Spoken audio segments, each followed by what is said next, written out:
My name is Gabe Zollner.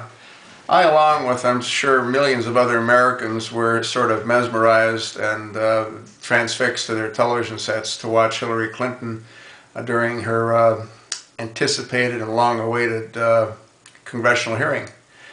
And what I saw, and I'm sure you'll agree, is that there weren't really any hard questions asked by a single Democrat. They all started off by praising her and thanking her for all of the accomplishments and everything that she's done, but there wasn't one Democrat that I heard that asked any pertinent question. They did tend to blame the House of Representatives for not providing sufficient funds. I heard that more than once. And I also heard comments about not being given proper information, and they were referring to what I guess President Bush did when he said that there was weapons of mass destruction in Iraq. And as a result, we've been in war ever since. So the blame again is either President Bush or someone else. It's got nothing ever to do with Hillary Clinton or Barack Hussein Obama. There were no questions that were asked that were really pertinent. The only ones that even came close was John McCain. I was actually surprised. He seemed to ask a whole lot of hard questions, but again, they weren't answered. Senator Rand Paul also asked a lot of hard questions, but his questions weren't answered. He had asked if the facility was used to transfer weapons. That was never answered. I mean, it's a complete farce. Now, Jeff Flake started to ask a couple of questions, but again, nobody asked the hard questions. Nobody asked questions that should have been asked. They did ask, how is it that you didn't receive the cables? How is it that you didn't know? And her response was that we get 1 million cables and, I can't be expected to read all of them. You're kidding. I thought you did speed reading. All the senators have to do speed reading, and you were a senator. How else could you pass bills that you only have 3 hours or 30 minutes to review? Like when Rand Paul said these 600 pages, he had like 30 minutes they were going to vote on it. Anyway, what I was, again, very, very disappointed with is nobody asked any of the hard questions. Nobody asked, why was there a drone overhead when all that was supposed to happen was a friendly dinner with some high official from Turkey and the ambassador? Why was there a drone overhead? Nobody asked the hard questions. Why wasn't help provided when Doherty and Woods requested and were told to stand down on 3 separate orders? Who gave those stand down orders? Who gave the stand down orders to General Ham when he had assembled a group of military personnel to go in and try to provide assistance? Why was he fired?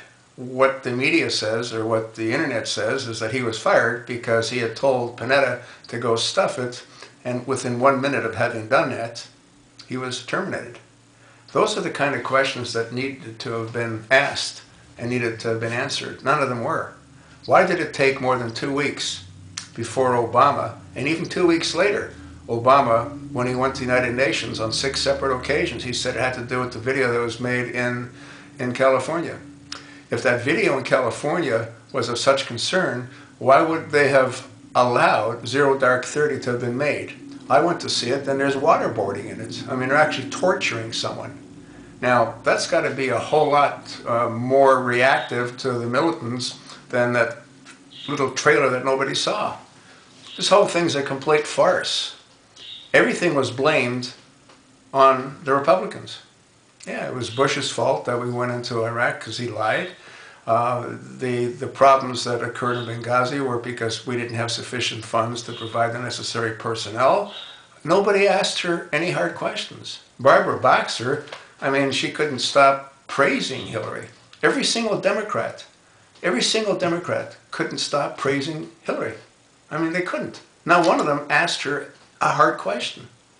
And the hard questions that were asked by the Republicans, again by Senator McCain, Rand Paul, they weren't answered. And Marco Rubio, I mean, he didn't ask any hard questions. I mean, I could have asked a whole lot of more significant hard questions. There wasn't one that was asked that should have been asked. The closest that came to asking hard questions was, again, McCain and Senator Rand Paul. But their questions weren't answered. Well, if you want to know why we've got such a low approval rating of Congress, you probably have a good idea if you spent any time. I think I wasted 2.5 hours, but I took a lot of notes, and I am going to recap everything that I saw and be more specific. And I'll probably not do it in a video format because it'll take too long, but I'll do it in a written format. And all I can say is God help America. And this afternoon at 2 o'clock East Coast time, Hillary is going to be talking to the House of Representatives. I wonder what she's going to tell them it's any different. Anyway, it's just insane. It's totally insane. This country is lost. You know, we have a president that's out of control. Well, actually, he's not out of control. He is in control. And his control is to destroy this country. We know in his own words that he's supplying weapons to the insurgents in Syria. We know that. He said it. And we also know that weapons that are being supplied by our military are appearing in places that they shouldn't be appearing, like Algeria. And I'll guarantee you that they're on the battlefields in Afghanistan. Doing what? Killing and crippling American soldiers. For what? So we could bring democracy to that part of the world. What do you think is going to happen as soon as our military leaves? What a joke. Bunch of clowns. They're all clowns. But the sad part is they're not making me laugh.